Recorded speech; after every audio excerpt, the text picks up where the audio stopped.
Hello, hello, hello, and welcome to the season 17. I almost said 16. Season 17, RuPaul's Drag Race, episode 7, RHAPup here on RHAP, We Know Reality TV.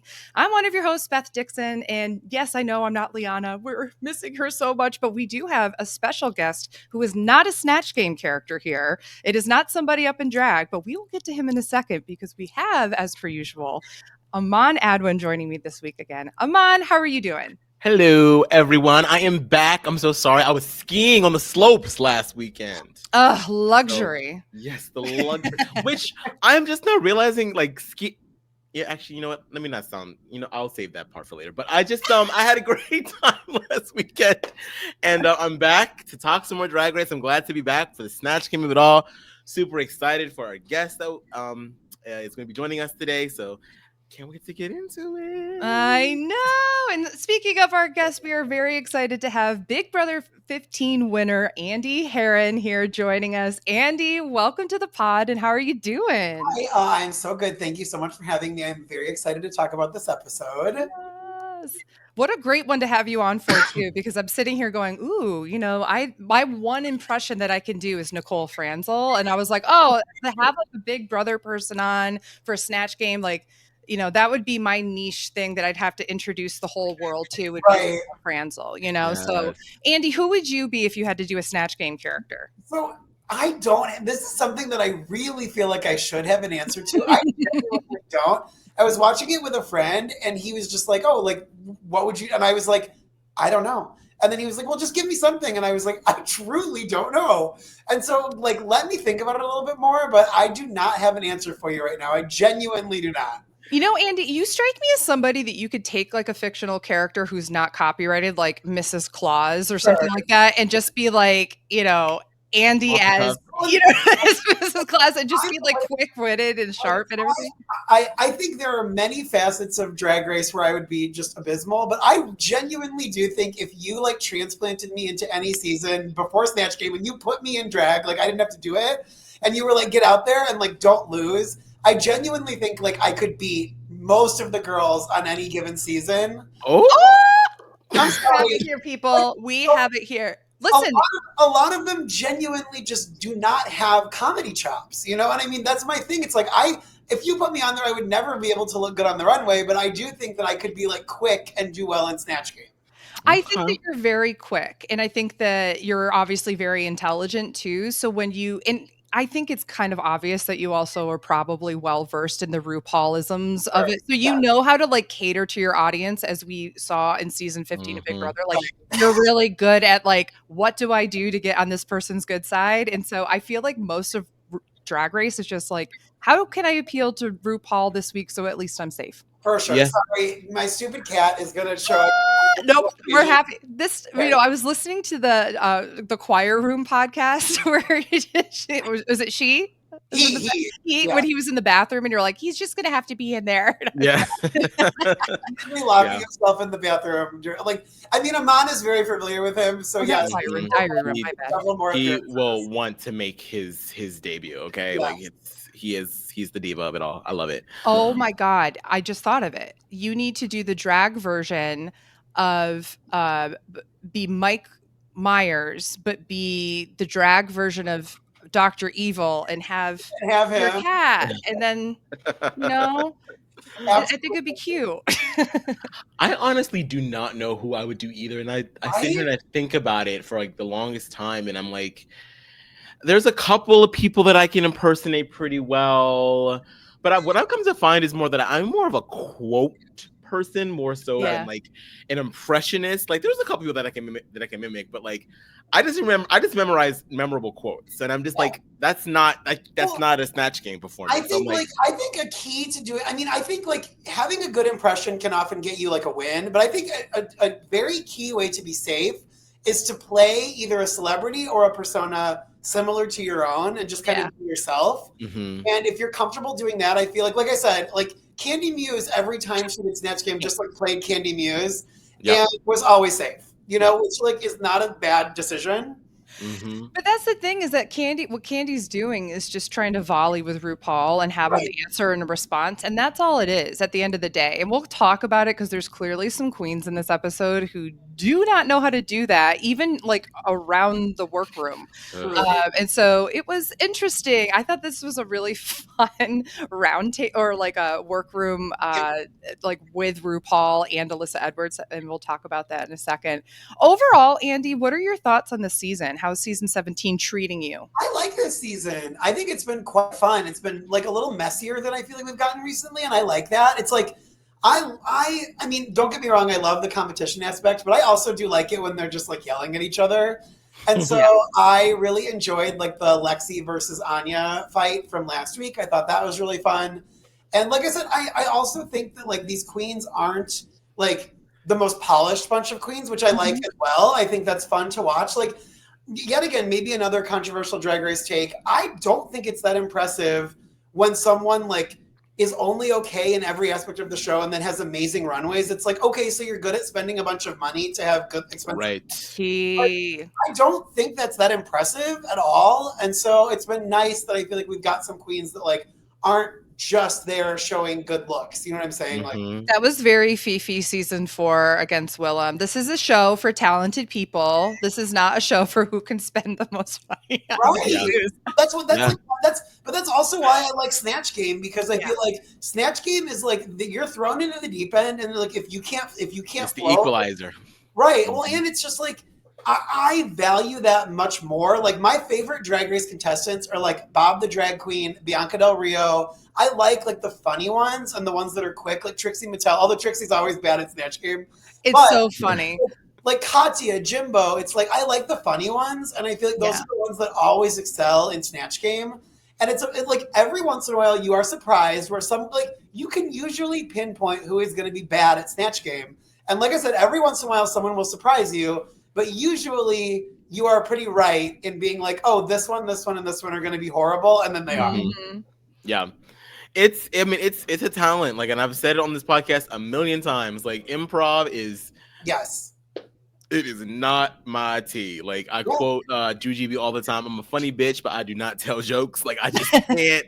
I cannot. Like, it's just there's. I think I just get too in my head. So anybody that is able to just be so free and off the cuff and just have fun with it, I admire so much. And it really is a talent and it's a skill. Like, and you have to be willing to say yes every time. It absolutely is. And I feel like a lot of people like try it and are just not very good at it. Like, it's like I'm in Chicago where like there are many improv theaters. It's like the improv capital of the country. And I did classes at Second City. And one thing, I was like kind of a jerk. Like basically like you are told, like you start in level A and then you go through level E. And you're basically told in level A to try to sign up with all the same people so that you go throughout the program together. Like it's like stick with your class.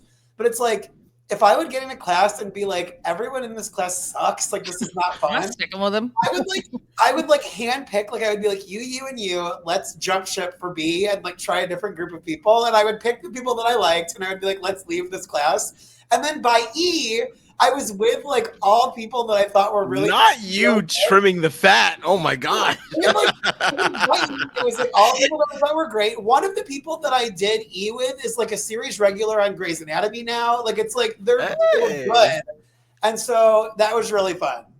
I love that. I honestly, I just am sitting here going, man, I wonder if Andy would ever consider playing Big Brother. It sounds like he's really good at rallying certain people to move forward with certain plans here. No, that's real. I love that. Like you're like, I apply my same skills for alliance building and trust in every aspect of my life. I was like, I'm paying a bunch of money to take these classes with these, like for example, our teacher would be like, okay, we're going to do an exercise where you can't talk about what you're doing and you like can't ask any questions. And then like you would go out there and like the first person you would do a scene with would be like, don't you love playing tennis? And it's like, God damn it. Like I have to get out of here. Yeah. We did improv in high school as like a little drama club thing that we started. And we did like a Whose Line Is This Anyway kind of night or whatever. And my friend Alan, who actually Steve Moses' older brother, Alan, was we did the game or I don't know if it's Party Favors, but like one person is the host and they have to guess who their guests are. Absolutely, And yes. so he came in and he was supposed to be like a fashion model who hasn't eaten in like days. By the way, this was 2005, so this is like Vogue back then to like, you know, be having an eating disorder and like glorify it on a high school stage apparently. So he comes out and like I was like, oh, and I'm playing the host. I was like, would you like any chips or anything? I've got food over here. And he's like, who eats food? I had a single pea last week and I'm still so full.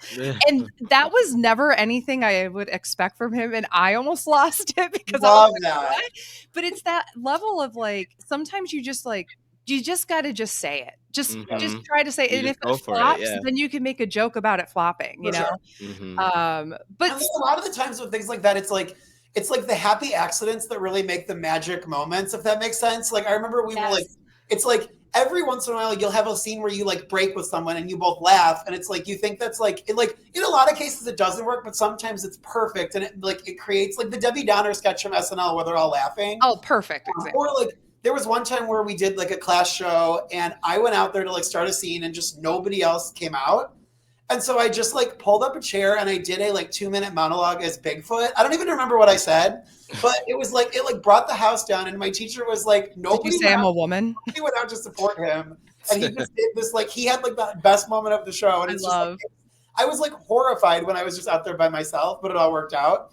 But that's the thing, like you said, you know, I think even if you look back at the roast in All-Star 7 with all the winners, Jada just like flopping and then being like, and now that joke doesn't work because I am flopping, y'all. Like that kind of off the cuff, like pointing out how bad you're doing sometimes, like with the full charm of Jada that she's got. Like sometimes I can just like make it funny. And we actually have one of those performances today. You just beat me to it. I was going to be like, no, we're going to be talking about that in a little bit. Come on, segue.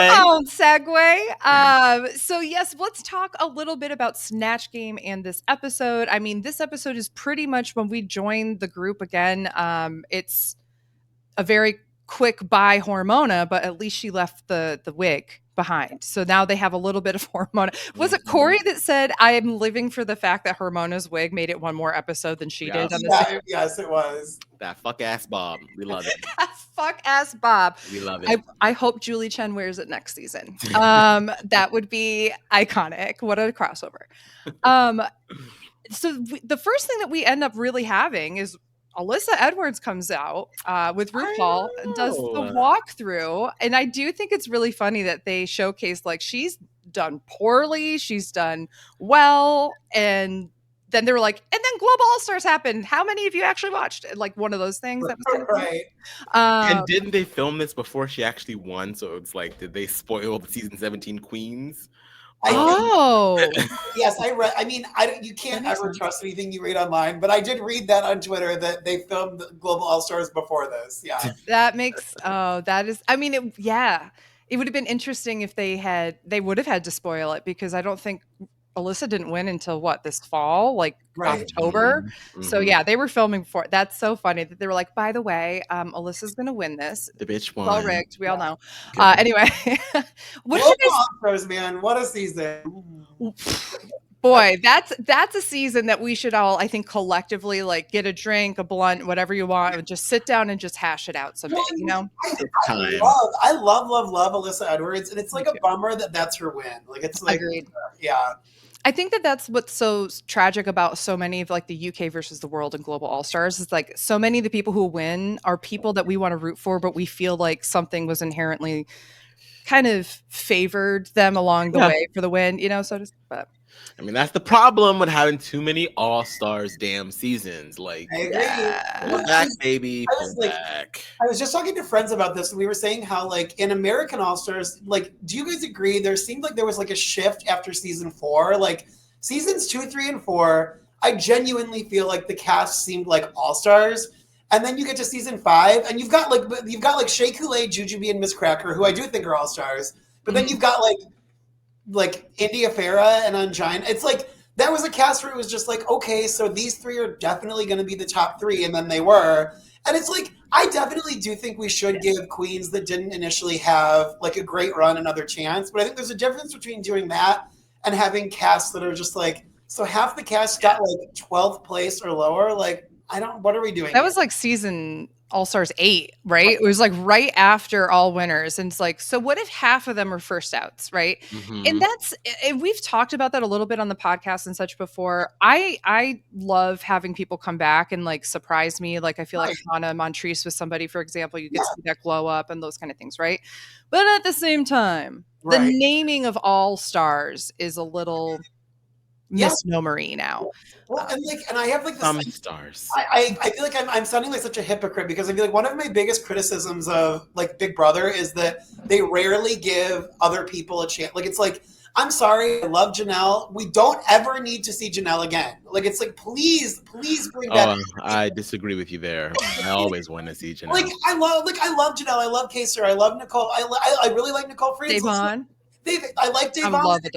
They've all had 3 or 4 seasons. Please, I'm begging you, like bring back. Like the only reason that like we won't get a chance to get any more big names in Big Brother if we just keep bringing back all the same people constantly. It's like annoying to me.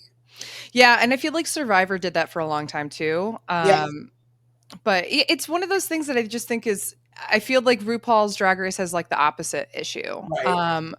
It's the over saturation of all the queens, but you know what, like, you know, there's so many talented queens out there, so it's like, you know, you don't want to rain too much on the parade and make it shine, but you know, it is what the difference is too is that these are these people's careers or to be like to do this as an art form outside. Like it is not I mean, I guess apparently I'm wrong. It is not Andy's job to just go and like try to manipulate people into doing what he wants. But that said, apparently it is how he will do improv classes and everything.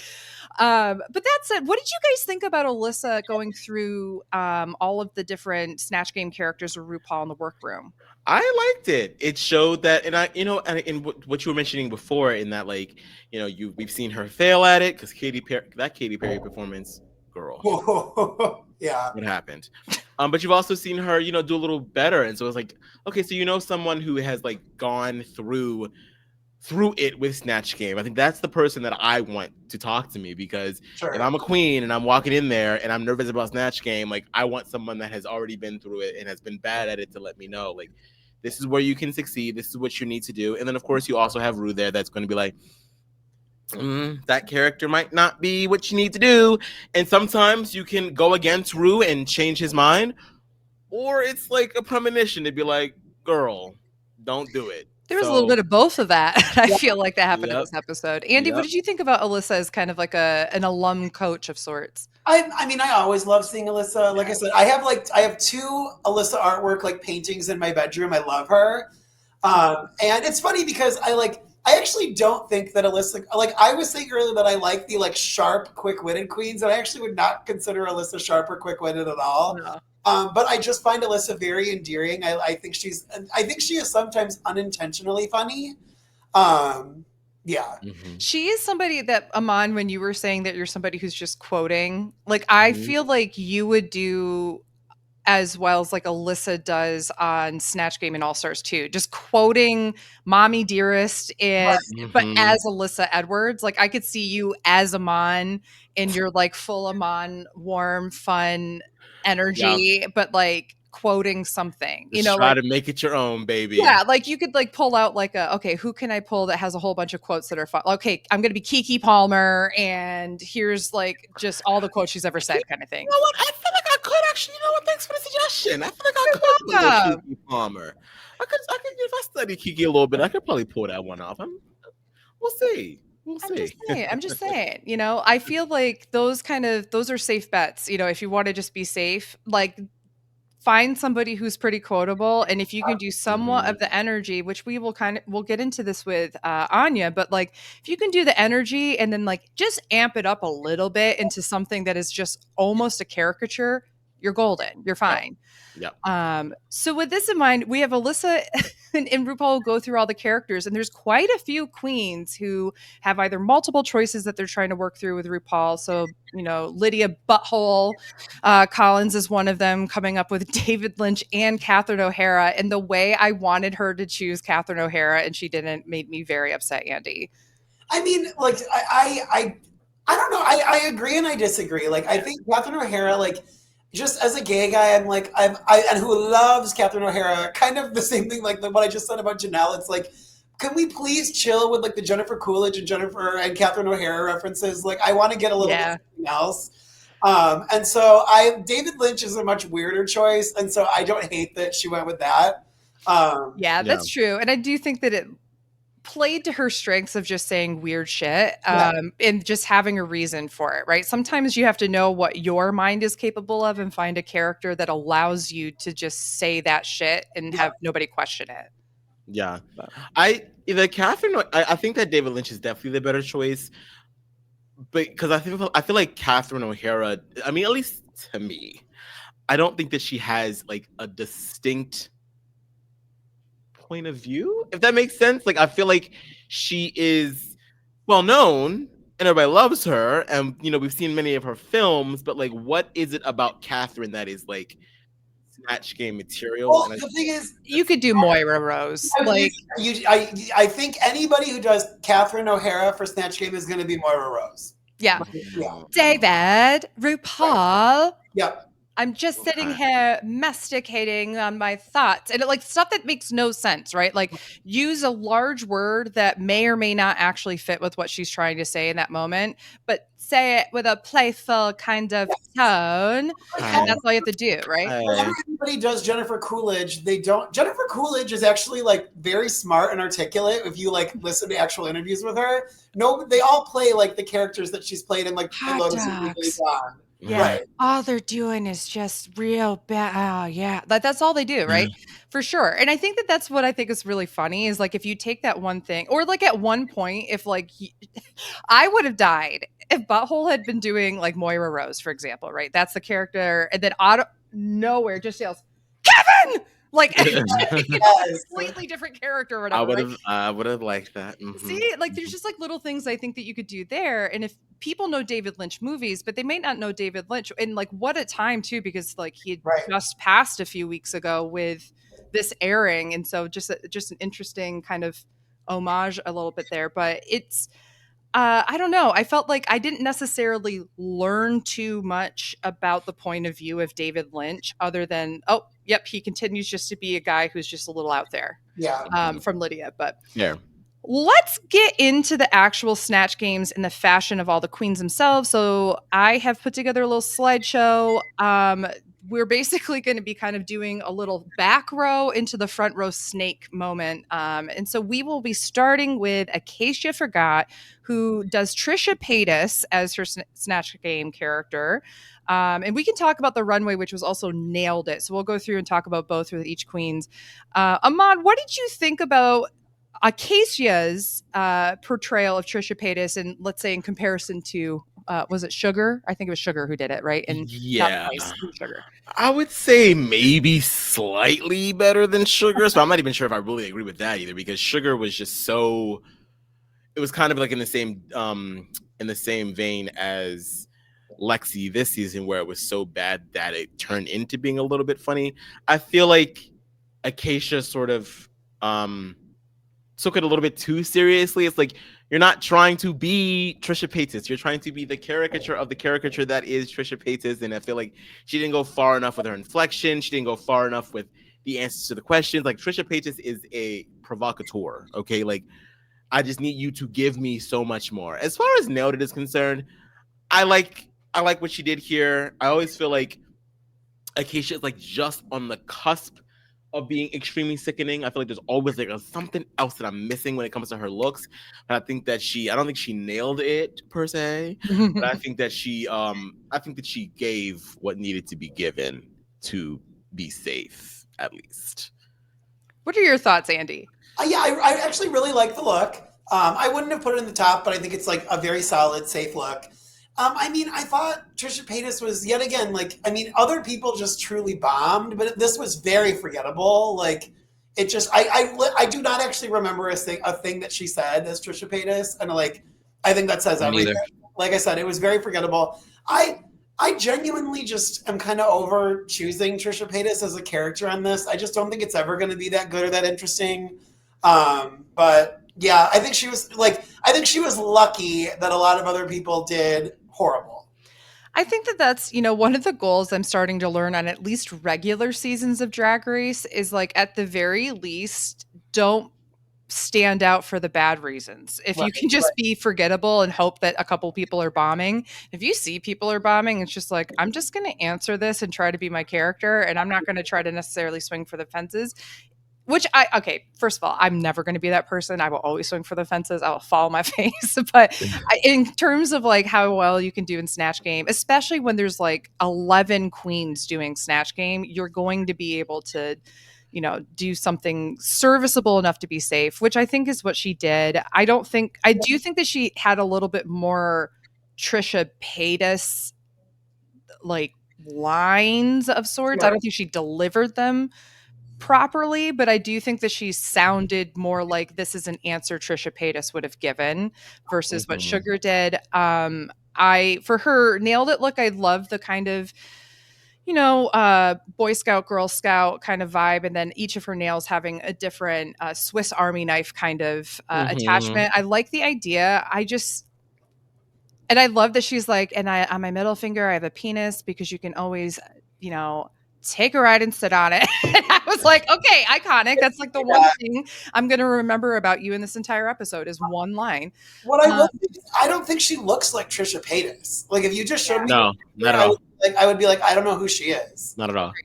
Not at all. I feel like Trisha, and I agree with you, Andy. I feel like maybe it might not, unless you are able to really tell us who she is through your humor. I think it's time to let this one go. Yep. And I think this is like a product of a lot of the queens, getting younger and younger and younger on the show. Their cultural icons are not going to be some of the more staple ones that we might be more familiar with. Like you're going to get. Stable is correct. I'm just saying. You're going to get people that are like, influencers and famous for a quick moment as opposed to like an established career. So it's just like, what is distinctive about Trisha Paytas outside of her being, loud and eccentric on the internet? I think there's a way to do it. I'm not saying there's not a way to do it. There is, but we have not yet seen. You know who she looks like though? And I'm saying not saying she should have done this character because I don't have the faith she would have been able to outshine Adore, but she looks like Anna Nicole Smith. Yeah. Oh yeah. That's who she looks like. That's the energy that she's giving here. Yeah. And again, I don't think you can beat Adore. And if you don't think that you can beat something that is iconic, then don't do it. So that's like rule number one. Unless you want to go home, in which case go for it. The second person who sits next to her is Suszie 2 as Ellen Green from the 1984 movie of Little Shop of Horrors. And I think Aman has something to say. Listen. Little Shop of Horrors is one of my favorite musicals. Okay. It might be my favorite. I don't know. I have to really sit down and think about it, but I know it's up there. I absolutely adore the film with Rick Moranis and Ellen Green. I adore Ellen Green's performance in the musical as well. Suszie, no. Awards, Aman. No. It wasn't even like I understand what she was trying to go for, the lisp of it all, but where was the dainty inflection? Where was the helplessness? Where was the leading with the chest first all the time? It was very much like, well, that is not Ellen. That is not Audrey. What was that? And I was believing in her. Again, I am rooting for Suszie 2. I used to want her to win. I don't know about this now. That was like, she was so sure of it. And the look is down. She has it all down. It's great. She's giving Ellen Green visually. But the inflections, the practice of that lisp, the humor itself. You didn't find the same joke of scissors over and over and over to be funny? I'm so upset about it because, and the fact that she was still kind of like, she doubled down on it in Untucked. She's like, well, I was really looking forward to this, and like, I'm happy with what I did. And you know what? You should be happy with what you did. I don't want anybody to have regrets. Have that self-confidence, bitch. But let me tell you something, bitch. It was bad. Okay? It was bad, and I really thought that she was going to be in the bottom. I really did. Andy, what do you think? I agree that it was not good, although I still think she was appropriately placed. I don't think she was anywhere near as bad as the people that like bombed. At least she had a voice, she had a point of view. It's like a lot of people just were not even able to do that. Yeah. And so it was this. So I just think it was for her caliber of a performer, she should have done much better. I think she let everyone down. I don't think it was like an insane colossal train wreck. I think it was, like I said, I think she was appropriately placed safe. I tend to agree with you. And I also think that this runway where she has the inspiration for Nailed It as an Iron Maiden, like medieval torture device. I was like, I think that this was one of the coolest things that we got to see on the runway. And I love that she comes out and she kind of sheds like the outer casing, which is what I tried to show if you're watching the YouTube video on the top. By the way, I was not able to find looks already made. So these are all screenshots. I've done my best, people. And then I allowed PowerPoint to try to teach me how to design. My apologies in advance that some of these might not be the best. Great. Yeah. No, it looks good to me. Thank you. I appreciate it. We see it. And you know what? Yeah, her now paint that and everything was really different for her. And I thought that that was cool. But now that I've cooled off a little bit from my initial heat, the Iron Maiden look is very, very cool. Yeah. If there's one thing that Sussie's going to do is she's going to come onto this runway and give us her interpretation of the theme. And I agree with that. So this look probably did save her, but as a little shop aficionado, girl, no.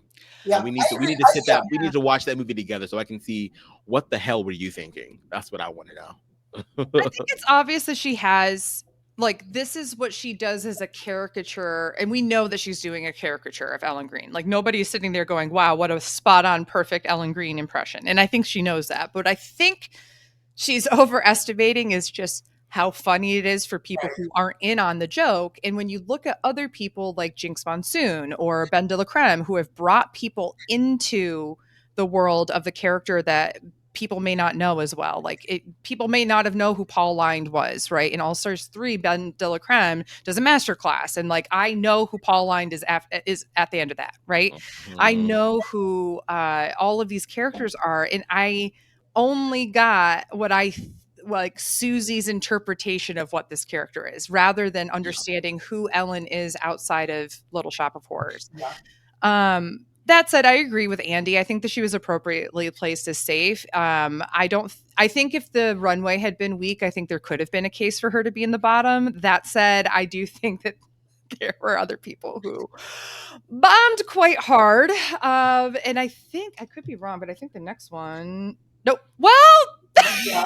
I was going to say, but it's not a bomb, which is funny. Next up is Lexi Love giving us her interpretation of Gilbert Gottfried. Andy, I gotta hear your thoughts on Lexi's performance. I mean, like, I'm very confused and conflicted about it all. Like, it's one of those things where, like, while I was watching it, I mean, so what I will say is I truly was not cringing from head to toe like I was with some other people. But I was still just like, oh man, she's doing poorly. And so I was surprised when the judging came out. And like, yet again, I would not have put her in the bottom, but I would have put her like Suszie Toot level safe. Mm-hmm. And I was surprised when she was in the top. And I saw a tweet that was like from, it was like, I want to say global, it was when Mayhem did the talent show. And she just totally, do you know what I'm talking about? Yeah. That's the words. And she went home that episode, and it was like, oh, if she were on season 17, she would have been in the top for this. And it's just like, yeah, I think it was a little bit of a strange call that she was so safe. But I also did think that, like, looking back, it's like, I did laugh a little bit while I was watching her. So I laughed quite a bit during hers because I thought it was so funny. I couldn't tell if she was actually freaking out or if this was her interpretation of Gilbert Gottfried being like, fuck my life, why am I here? Or like, I don't know, right? And that voice is so hard to actually imitate. Like, you can try to do like that kind of aspects to it. But unless you actually have his tone and his accent, it's like incredibly hard to do. So the fact it's like the first thing she says, she's realizing I can't actually do this impression and is like, fuck my life. I don't know. I just thought it was so funny. So I actually was legitimately, while it was going on, I was trying to figure out who I would put in the top. And I was like, I don't know. I personally might put Lexi up there because it was funny. But if she was actually just flopping in the eyes of the judges, and clearly there's so much more that we don't see, like there's a good chance she could also be in the bottom. But I didn't think she'd be safe. I definitely thought she would be in the top or the bottom just based on what the judges thought. Yeah, she's like a representation of like how a lot of these queens feel about Snatch Game these days, is where it's like I just got to get through it, right? Like I just got to get through it. I got to do something that's going to be somewhat good, but like if I fail at it, hopefully I'm not the one that fails the most, which I hate because it's like like you need to like this, if this is a part of the talent competition, then like make it a part of your talent. And I don't know why there are some seasons where we just get queens that just don't know how to be somebody else, because it's funny because you're just, you have a character as a drag queen, but I don't know, it's very interesting to me. That's a good point, Aman. Like you're already trying to be have like this larger than life personality. Yeah, even if I'm sure you don't act like every day. Even if it's still you, it's a caricature of yourself, right? It's still aspects of yourself that you're able to kind of like bring to the to the front and just like allow people to enjoy. And it is kind of funny that people can't then translate that when they add another character on top. Yeah. I mean, the positives. I heard Iago. I heard it. I heard him in there. I heard there were certain inflections, and you know what? Like, I agree. If you are going to fail, at least fail up. Try to make them laugh. Trip up the stairs instead of down them, right? Exactly. So, like, I do like the fact that she didn't she kept going, even though it was not good. But I don't necessarily know if this was the performance that the judges needed to be like, oh, you failed so hard, it was so good. I feel like she still needed a little bit of, okay, girl, that was. But I worry that this is going to be like a slippery slope. We're going to get queens on like later Snatch Games that try to do this, and it's just going to be like, oh man, this is not great. Yeah, and what I also don't know too is that, like, again, playing the RuPaul's Drag Race game and knowing that RuPaul loves Cher, coming out in a Cher runway and having, again, I feel like this is such a weird runway theme because it is hard to see nails inherently from a camera off the stage. So you have to have, like, when you come out, unless you're doing something like Lydia that we'll get to or whatever, where like all the nails are like very larger than life, you do have to know what the nails look like and then put it together with the ensemble. I do think that Lexi has a really interesting approach with this, which is to look like Cher, but then have different hand painted nails of Cher, of portraits of Cher on her nails. And I don't know if that's like, hey, you know what, we're having a hard time coming up with someone for the top. You were funny in a way that you didn't intend to, but this is also a serviceable top outfit. Like, let's put you there. Like, I don't know if that's what happens or not. I'm fine with it because it's Lexi, and I am like very biased in my support for her in this show. But I don't know. I think that this was such a weird case of Snatch Game this week. This was her past this week, but no more. Yeah, exactly. Exactly. Next up, we have Sam Starr playing Kim Gravel, who is a pageant coach, like the most decorated pageant coach in the U.S. and a pageant queen herself from, I think it was the 80s, right? That she had won like Miss Georgia. I was not familiar with this character, but I do think that she did a good job of showing us exactly who it was, or like who she is. But I also am starting to agree with the judges, Andy, that I'm not really seeing who she is. I only see the polish, and I think this is why for weeks I've been complaining about her representing the patriarchy and nepotism and all this stuff, is I just feel like I don't see her. I see what she thinks everybody wants to see in a perfect bow. I don't know. I mean, I like, speaking of like playing someone that's like kind of similar to yourself, where like that's kind of what I feel like she did here, and I felt like she played it very, very, very safe. And I agree that I think that she is objectively like pretty good. Like she never falters. She knows her shit, but I don't find her that interesting. And I guess that is kind of exactly what the judges are saying. Like she's never a mess, but I'm never excited to see her either. Yeah. Mm-hmm. Yeah, I mean, I said it a couple episodes ago. I was just like, there's something too manicured about it.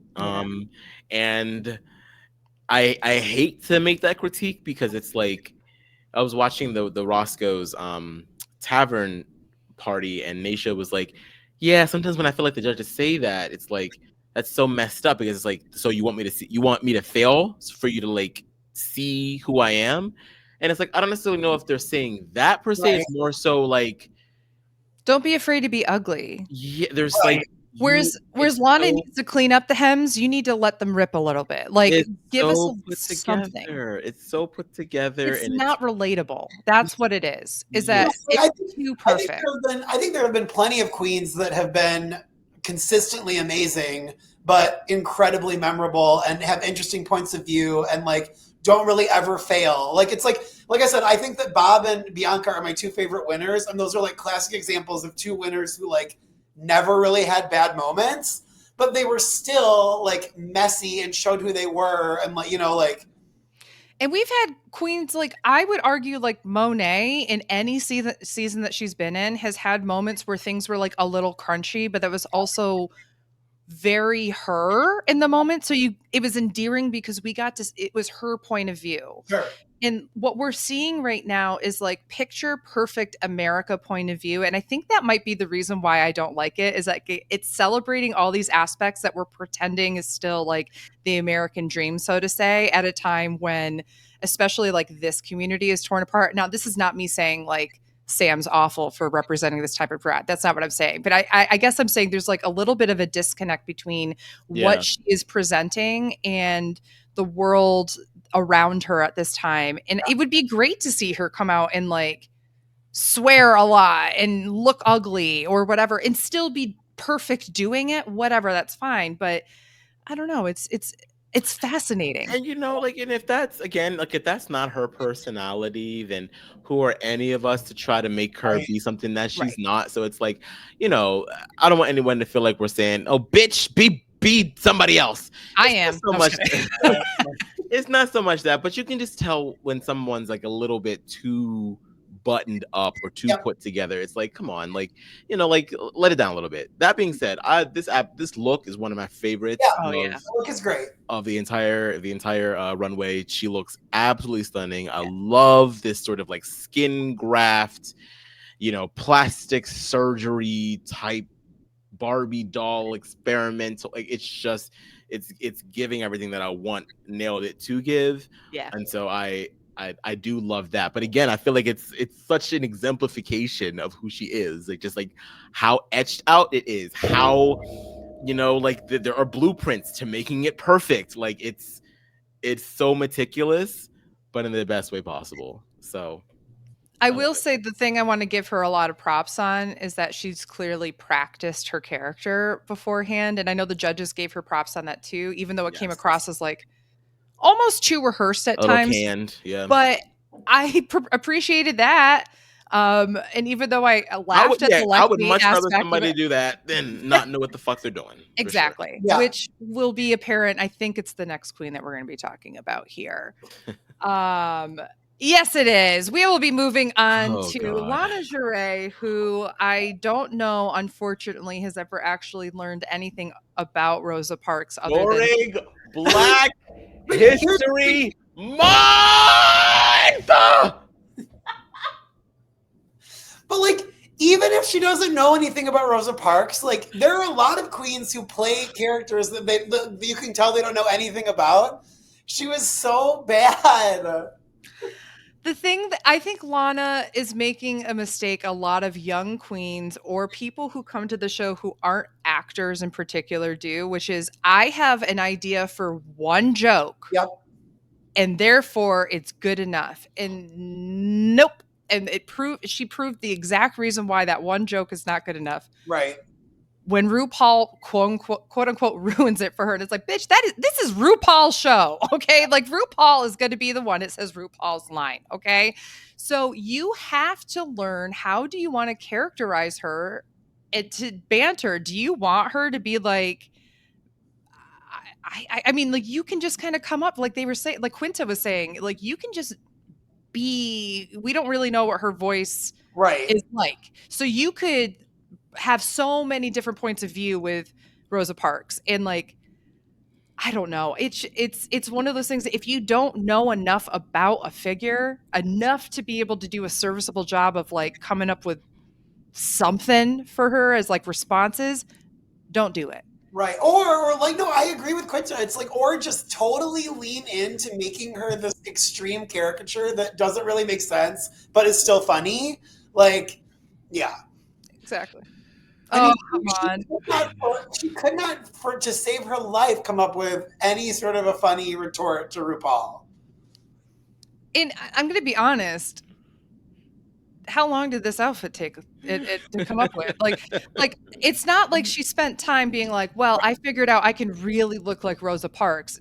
No, bitch, put on like a weird shake and go pussycat wig, put a hat on top of it, glasses, put her normal beat on, and then just wore like her auntie's clothes, right? Like, it's just like, that's, I just don't, I don't know. Like, it's sometimes there's the queens who come on and they're like, I look so much like this character, and You I could have can at least understand why they look it. You could have wore the iconic like the suit that she had on when she was photographed being arrested. Right. Her hair is like in this very elegant, like French braid. She has the glasses that are not down. They are like on her face. She was still, she was older, but she wasn't like, she was very dignified. Right. It's a very distinct image.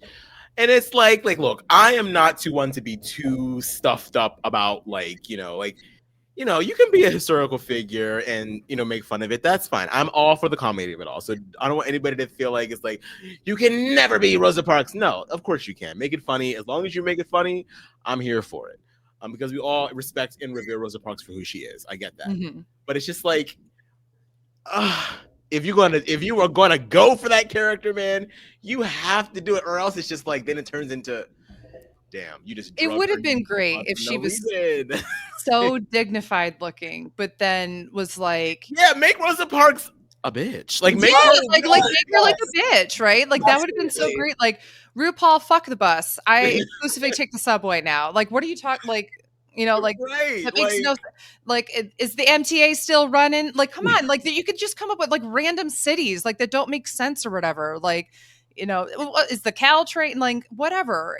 Even though, like, if you don't know anything about her, in the same way that they gave Crystal Envy this, like, if you didn't know any of, Lionel Richie's songs, just say anything and just come up with a response. It's the same thing here. And then play into the, I don't know, I just spent the night in jail. What do you want from me? Like, do whatever you want. Like, I don't know. Her dress, I do think, like, for her runway, it was an interesting way to do it and try to like put the nails on the outfit with the middle finger, I guess, in the back, standing up. I don't know if it was an effective. Oh, is that what that was? Yeah. So okay. I had to, when I was taking the screenshots, I listened to her a couple of times, and I definitely. He just jumped on my shirt and climbed up my back. Sorry. All of a sudden I heard, oh, and then I saw you before, and I was like, is he having a heart attack? I'm good. Yeah. Sorry. No, you're fine. It was like Lana's outfit killed Andy. Sad. But no, I think this was an interesting idea. I don't know if the execution is as effective as I think it could have been, but in comparison to some of her past runways, I'm kind of like, yeah, this is good. This is kind of what I.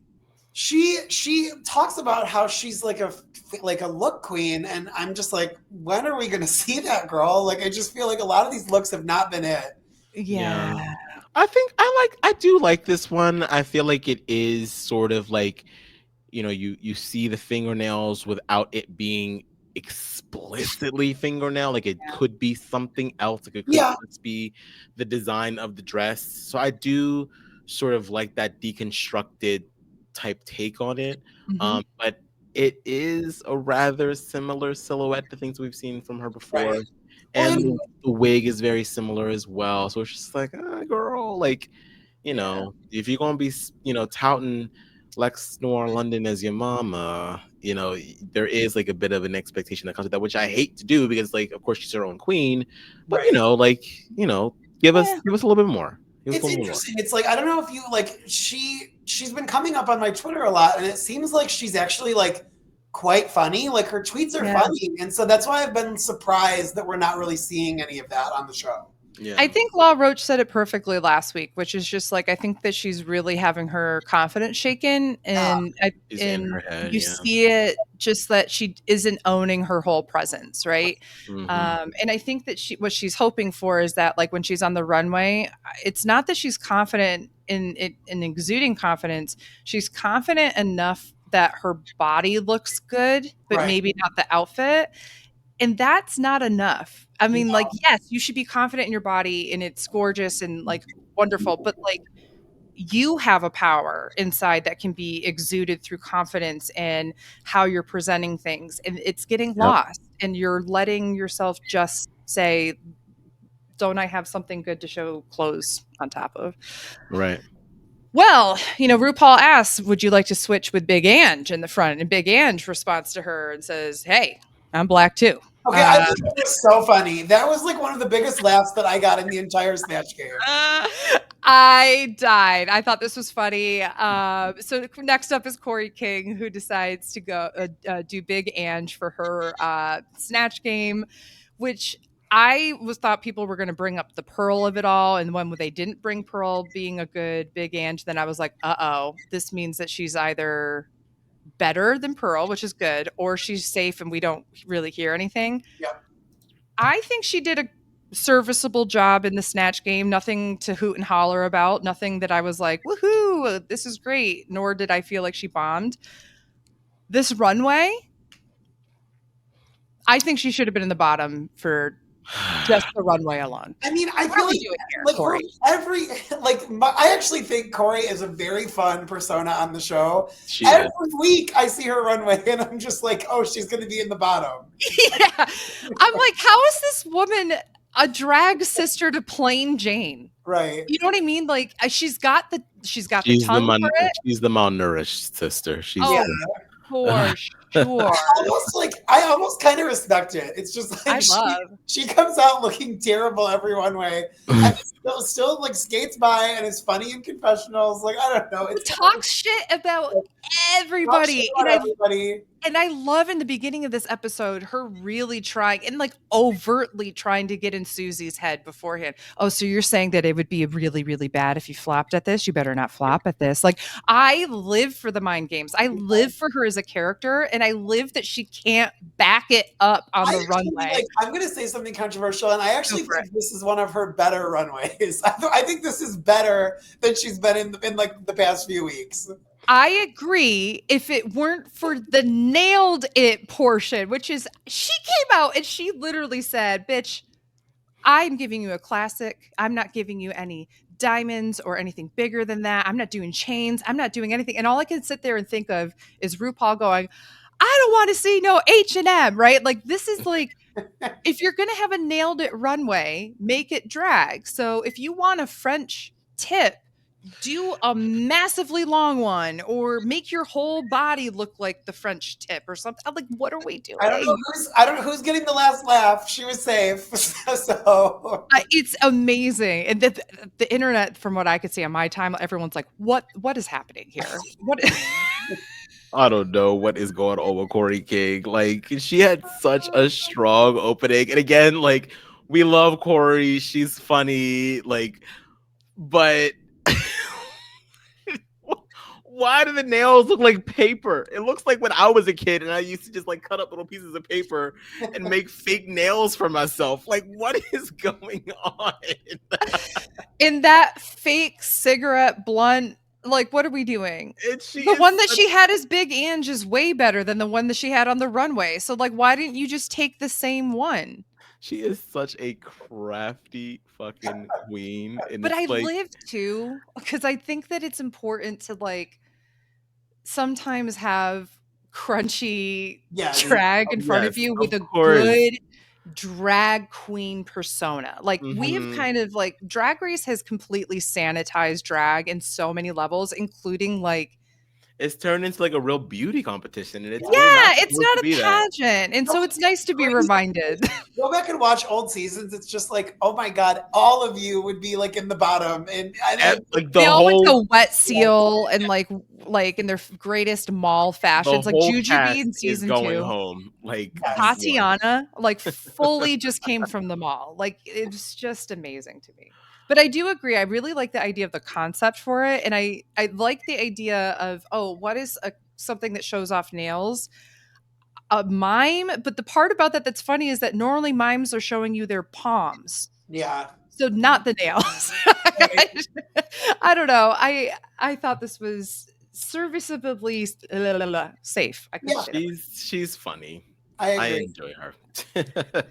Well, somebody who finds herself in the bottom 2 this week is Crystal Envy, playing Nicole Richie from the Simple Life days. And I have to tell you, this mug as Nicole Richie has given me nightmares for the past day and a half since I've watched this episode. It absolutely does not look a thing like Nicole Richie. No.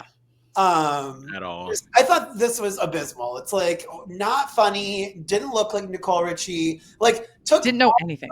Like focused on all of the not funny things about Nicole Richie, which is so like Nicole Richie like is actually like pretty funny as a person. And so just like it's kind of wild to take a funny person and make them not funny. It's like, damn, okay.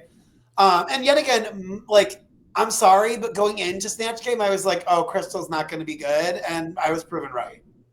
For sure. You know what? When she comes out with this face, like this paint job that she has decided to do on her face to make it Nicole Richie, if you wanted to do somebody who was 2000s to early 2010s even, she should have done like JWoww or somebody. Yeah. You're Jersey Shore. Yeah. You have admittedly said this is where you were from, is Asbury Park.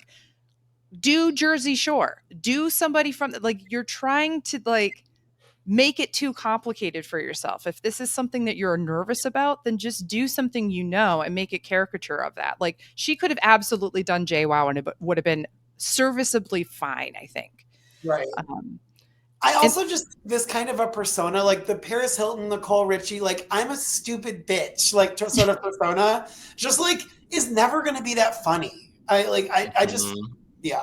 Mm-hmm. It was just it just wasn't outlandish enough. No. It wasn't a caricature at all. It was very like straight, which we know Nicole to be very dry, but like you have to exemplify that to a T. And I feel like I don't know. I feel like she was just very much in her head, and I feel like a lot of her answers were very uninspired. Right. I do love the look. I do love the nails on the claws on the toes and everything. Yeah, the look is good. Yeah, look is good. I love the sloped forehead. I love all of that. And to be honest, I was a little surprised when she saw shade. I was, given her track record. But we will get to that, Aman, because we'll get to it. I'll save it. Oh, yeah. I thought what was interesting is, I love that she has definitely grown on me the past couple of weeks, but I definitely feel like she's still like too protective of her image in the way that like she doesn't have the charm and natural like charisma that Alyssa Edwards has, who takes herself so seriously, so that like Alyssa's being serious when she's going back rolls. Like that's not her trying to be funny. That's her genuinely reacting to the moment and just happens to be funny on top of that. Crystal doesn't have something like that. So when she's in the workroom talking about how like, oh yeah, I really have to learn how to like let go and have fun. Well, we saw aspects of that a couple weeks ago when she did the Latrice fight, but it's not translating, and it's hard to do that with a character like Nicole. If you're going to do Nicole Richie, you have to be somebody who already understands dry humor and is like, that's your thing anyway. And you have to be somebody who is really good at reactions, because Nicole Richie, if anything, is a reactionary character. She is dry, witty, and will insult you to your face as a reaction. She's like not proactively calling you a bitch. She's reactively doing that, which is great because that is what Snatch Game is about. But if you can't pull off that character, it makes it even more glaringly bad when you don't do it. Yeah. So she does find herself in the bottom two and losing that lip sync, but we will get to that in a little bit.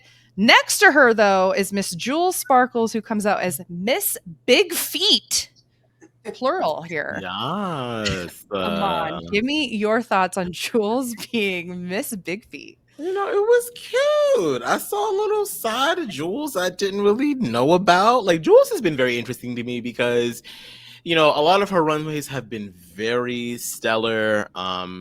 She is a bit of an instigator. She's a little shady, but she's also talented as fuck. Like, I feel like she is she's truly one to watch. So like as far as her Bigfoot or Big Feet, Miss Big Feet interpretation is concerned, I loved it. The I'm a woman joke that was it for me. That was it for me, honey. Like that was like, of course.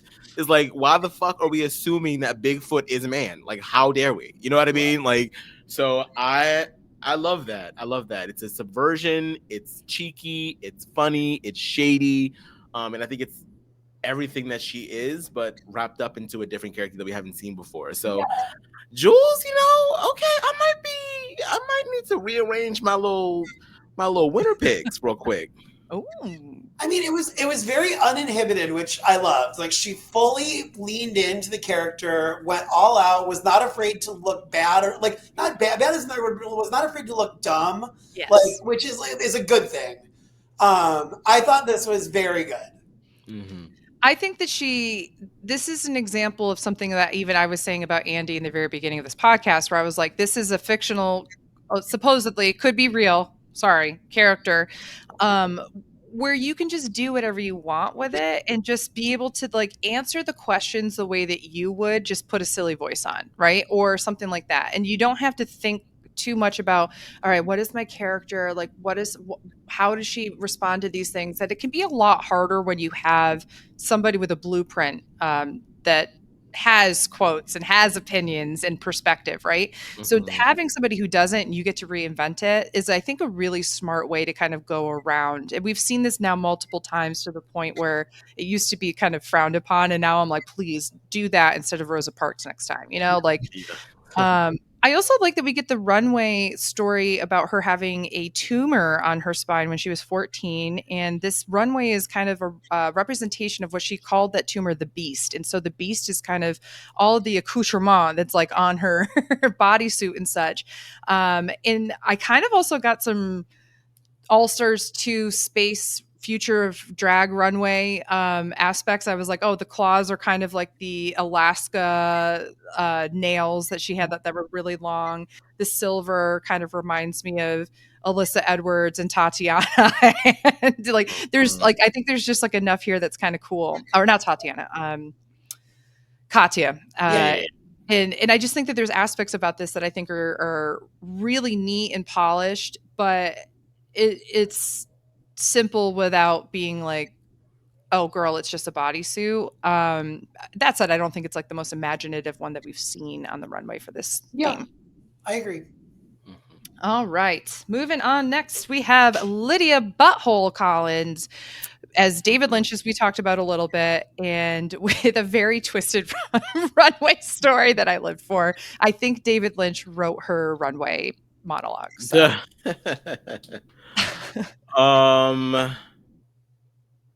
Love the look.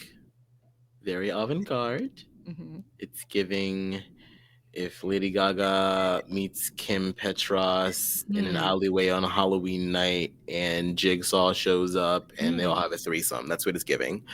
But like in American Horror Story, like, yeah, like she gives me American Horror Story. Like the whole event was produced, written by Ryan Murphy. Yes. There you go. Now, David Lynch, on the other hand, again, I'm glad that she chose this one over the who was the other one? Catherine O'Hara. Catherine O'Hara. I'm glad because it's a little bit more out of the mainstream of the gays, as it were. But also very No. gay. There's like a lot of queer people who love David Lynch because it's twisted and not the norm. Yeah. Right. No, it just wasn't. It wasn't my tea. But I don't think she did horrible. No, I think she was like I said earlier. I can't remember who I was talking to, but I think she was very safe. Like it was just like okay. It was very on that line. Yes. Yeah, and it's like I do think it was a smart choice for her because yet again she's a weirdo, and I think it just allowed her to like if she wanted to say something weird, she like David Lynch is a good choice because David Lynch as a person in his movies doesn't always make sense. And so it's like you can just say something totally out of left field and it actually like basically you can say anything and it will work. And so I think this was like a somewhat smart choice, but I think it was a pretty safe execution of a smart choice. Although I love the runway look. It is so strange in a very good way. This runway look is probably one of my favorites for the actual theme that we've got. I love that we have like this very beautiful velvet gown with matching gloves and then these obscenely long red nails that are also representing the life force of the babies that she's been taking care of. Like it's so twisted to the point that I was like, this is almost Dracula-esque and I'm here for it. And I love how this looks on her. I think her biggest problem when it comes to acting so far has been if she's on the runway and she's come up with her own twisted thing, like she can get into that performance of performing it with her body and her face. Yep. She doesn't know how to translate it when she has lines in front of her that she hasn't created. And I think that if she can ever unlock that or like push past that roadblock, I think that she would be an unstoppable force on something like Drag Race. But I do think she deserved to be safe. Someone who did not deserve to be safe, in my opinion, and rightfully was in the bottom three, was Ariete as Baby Cupid. I guess just a baby is really what we got. Even though she had a pretty sick runway, which I think we can all agree saved her from the bottom two. Yes. Like I said with Crystal going into the episode, I was like, Ariete is going to be in the bottom. It's like Ariete I think is a very talented look queen. I think humor is something you just can't learn for some people. And I just don't think Ariete is that funny. And so I don't think Ariete is ever going to really do amazing in a comedy challenge, even in like RuPaul Live or whatever. She was like going for it, but she still was not getting the timing and stuff. You know what I'm saying? It's just like you either have that in you or you don't, and I just don't think she has it. Yeah. And I mean, she didn't even try here. Just like kept saying, "I'm a baby." This was so bad. It was absolutely bad. The look obviously saved her. I thought when she turned around that one way, I was like, okay, well, girl, you might live to see another day. Yeah. But the Baby Cupid, baby, it was. And it's so too bad. This aired on Valentine's Day, and it's like I would love to pretend like she like knew that would be when it aired, and maybe she did. Maybe she was able to do math or something like that well in advance. But she didn't even seem to understand the things that RuPaul is trying to serve her watermelons down pitch her a watermelon to hit, and she's going, I don't know, I'm a baby. Like, what do you mean? Like, when you try to match make like that, you said you're Cupid. Yeah. Not just a baby. This was the one that made me the most like secondhand embarrassed of any of them. Like I really cringed every time she talked.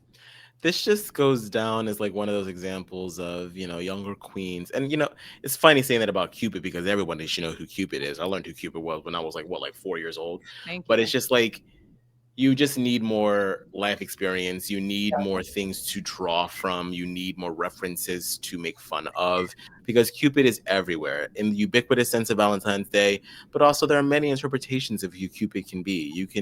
It's just, there's too much for you to not get, you know what I mean? There's also so much that you could talk about with like dating and matchmaking, like online dating and like how has that affected Cupid? Like you could have a whole thing on that if you want. Yeah, I think this was especially egregious because I think there is so much you could have done with it. Yes, I totally agree. I think it was like actually a smart choice. Yeah. The execution was really, really bad.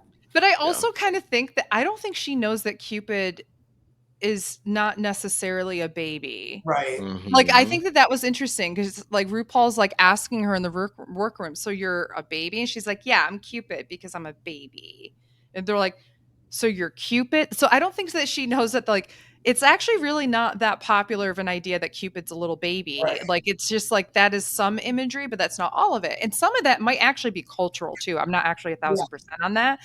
But the whole point being is if it is cultural, and I love when queens are able to bring a cultural perspective, bring that perspective. She didn't even try, like Andy said. And I was just like, okay, like you can sit here and try to victim blame and be like, well, first I was overshadowed and then I was told I did too much. And now I'm being told I'm not doing enough. It's like, no, you're just not listening and really being able to connect with what's happening around you. Yeah, she's one acting challenge away from going home. Oh, 1,000%. Yeah. But this look is amazing. I love the multiple hands. This was definitely one of the coolest runway looks that we had for this theme. And, like, all the nails having very different attachments and such on it was and jewels and such was cool. Again, you wouldn't be able to see that without the close up, but it doesn't matter because this just looks amazing. Yep.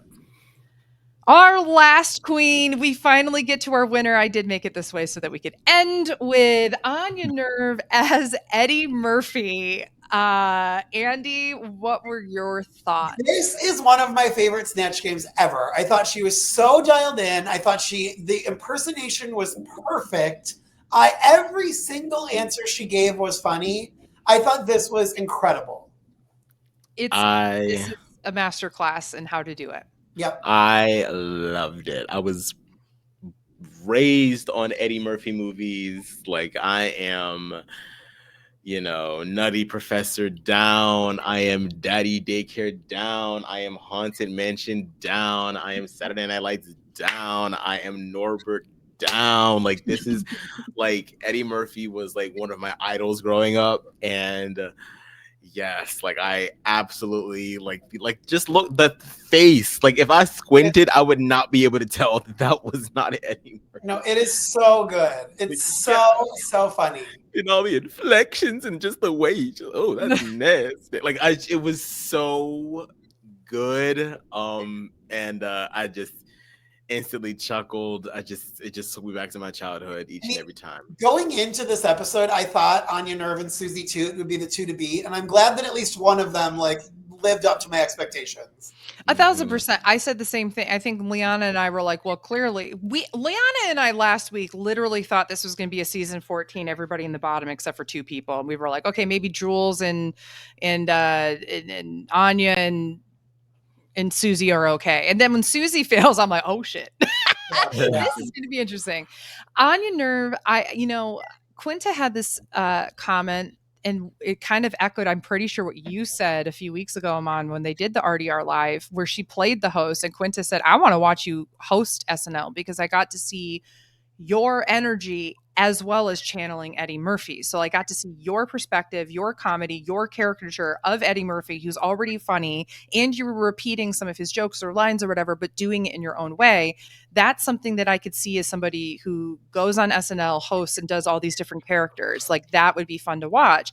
And I agree. I think Anya is just so naturally very, like, I was sitting there last night thinking to myself, Lord Michaels would be fucking smart to take someone like Anya Nerve and go, you are on the cast of SNL now. Right. Have a drag queen who can do characters in and out of drag as a part of their drag persona. What a way to do that in 2025 that I think would, like, as we celebrate 50 years of SNL, that it used to be this very counterculture sketch show. And now it's so mainstream. This would be a great way to kind of like do some of that. And Anya would be the perfect add it to the prize package. The winner of RuPaul's Drag Race will receive a hosting role. Anya also has shown that she's good at everything. Like, Anya has excelled in every sort of challenge so far, which is really impressive. I love Anya. I think Anya is my current favorite.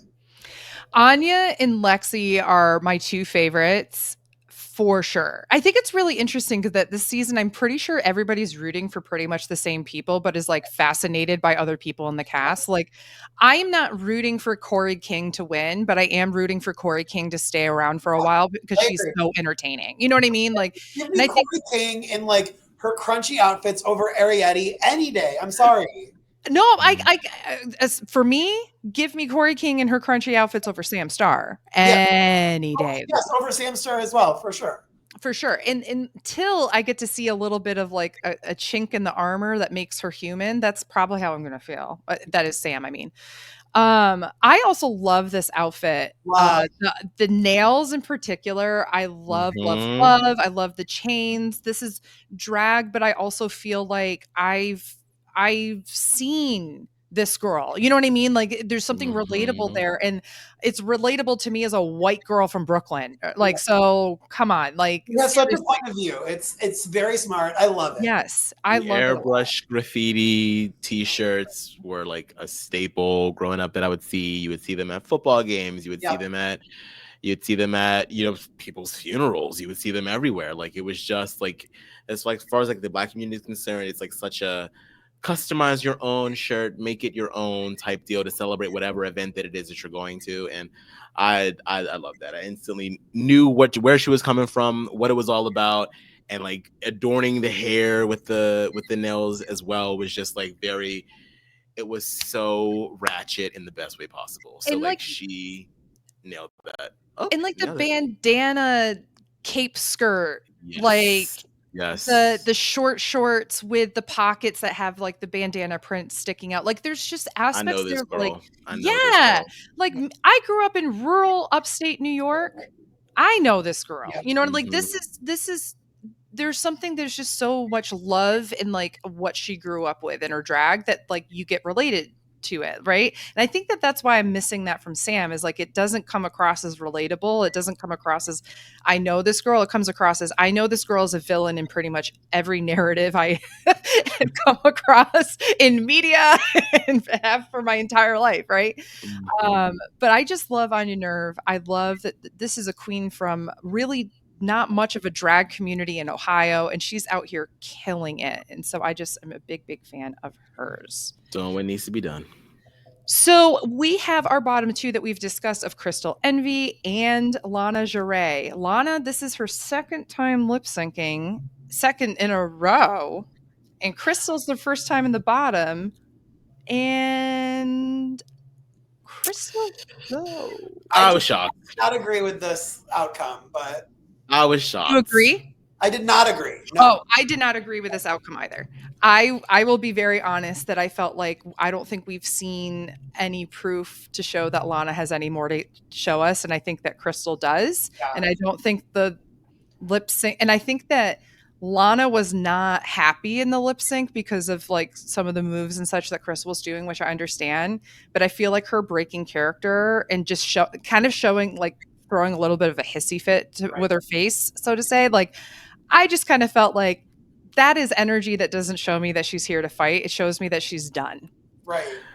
You know, she said at Roscoe's that she was like, look, I know a lot of people were probably, a little surprised if this happened, but like you might not have seen it on the show, but during the lip sync, every single one of the judges was looking at me the entire time, and they weren't really giving any attention to Crystal. So I was like, you know what?